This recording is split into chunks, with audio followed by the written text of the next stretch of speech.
ceux qui négocient, ceux qui demandent la négociation, ça n'engage que, en tout cas moi, je suis du côté de ceux qui disent que nous devons mener la guerre. Vous savez, les négociations aujourd'hui, quand on négocie étant en position de faiblesse, vous connaissez directement qu'est-ce qui va venir. Et donc, on va accepter des choses qu'il ne faut jamais accepter. Allez voir, par exemple, si on pouvait dire qu'on nous ramène une armée rwandaise qui sera mixée dans notre armée. Est-ce que moi, je serais d'accord avec ça? Je ne crois pas. Au nom de la paix, étant donné que les gens crient, écoutez, il y a de la famine, ici ça ne marche pas, les activités ne tournent plus, et très bien. Il y a également ces retraits stratégiques depuis Bunagana qui se retrouvent aujourd'hui au-delà d'Ali, on est maintenant à Ali Mbongo. Est-ce qu'au nom de cette population que vous défendez, ça ne serait pas bon de dire, écoutez, Monsieur le Président. Parlons de la situation historique d'abord de la guerre. Nous avons connu l'AFDEL qui nous a fait entrer de Rwandais dans l'armée.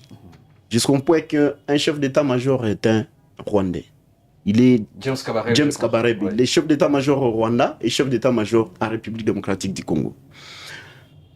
On a négocié avec le Rwanda quand RCD était là. On nous a amené des Rwandais dans notre armée et voilà, le résultat, il y a une naissance de CNDP. On nous a amené du Rwanda avec mixage, je sais pas, c'était quoi? Brassage. Mixage, ouais. Le Rwandais dans l'armée congolaise. Est-ce que la paix est revenue? On nous a amené du Rwandais avec le M23. Vous voyez, en 2013, 2012-2013. Et après, il y a eu Amnesty et Kosovo. Vous comprenez que le Rwanda n'a jamais été satisfait. Et si aujourd'hui on négociait avec le Rwanda, qu'est-ce qu'on va parler plus que ce qu'on avait déjà dit? Le retour par exemple des Congolais qui sont bloqués au Rwanda ou dans d'autres pays qui veulent regagner leur terre. Il n'y a pas de Congolais là-bas. C'est le Rwanda qui veut amener son peuple ici en République démocratique du Congo. Ça, il faut être sûr. Allez voir quelqu'un qui vous dit que non, moi je suis Congolais, tout ça. Non, nous devons dire la vérité. Il n'y a pas de Congolais au Rwanda. Il n'y a pas de réfugiés au Rwanda. Parce qu'ils ont fui quelle guerre? Par exemple, la guerre du Massissi de 1993, ou par exemple la guerre actuelle dans le Rutshuru. Et ils ont dit, parce qu'il y a même, quand vous suivez par exemple les lobbies rwandais, on parlerait de groupes, les Wazalendo qui chassent les... Je pose la question. Comment est-ce que quelqu'un de Massissi peut fuir la guerre? Au lieu d'aller à Walikale, il va au Rwanda. Parce qu'à Walikale, il n'y a pas de guerre. Donc comprenez, il n'y a pas de Rwandais, il n'y a pas de Congolais au Rwanda.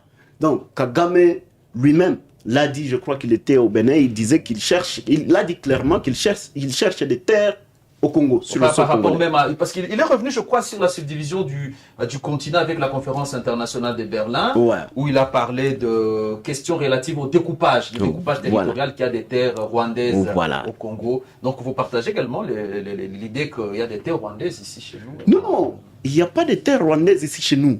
Sauf Paul Kagame veut te retrouver à toi ou avec qui que ce soit, après avoir pris les pays et on va nous diviser notre terre. Moi je dis, nous devons résister contre ce plan machiavélique. Parce que c'est un plat, allez voir par exemple si les terres dont Kagame est en train de parler, c'est chez moi. Est-ce que vraiment j'accepterais? Non. Au nom de la paix. Je serais obligé de me battre pour retrouver l'intégrité de notre pays. Et tous les jeunes qui sont en train d'être courtisés par les éléments du M23, dire que non, vous allez vous faire des postes, ou on va vous faire de l'argent ou quoi que ce soit, je demande à tous les jeunes de se désengager et d'avoir l'esprit patriotique aigu. Parce que les gens, les Rwandais veulent le sol veulent le terre ici au Congo. Ils veulent exploiter nos matières premières, nos matières stratégiques, et nous n'en profiterons rien. Donc, nous sommes obligés de nous battre pour que les Congolais puissent profiter de ces matières. Ceux qui disent que c'est une guerre politique, évidemment, il faut dire la vérité, c'est une guerre politique par le fait que le Rwanda et l'Ouganda est soutenu par les Occidentaux. Et donc, nous devons aussi avoir une forte diplomatie qui sera obligée et qui sera en mesure de convaincre ceux qui soutiennent le Rwandais et les Ougandais pour que, peut-être à partir de là, on peut avoir une paix durable.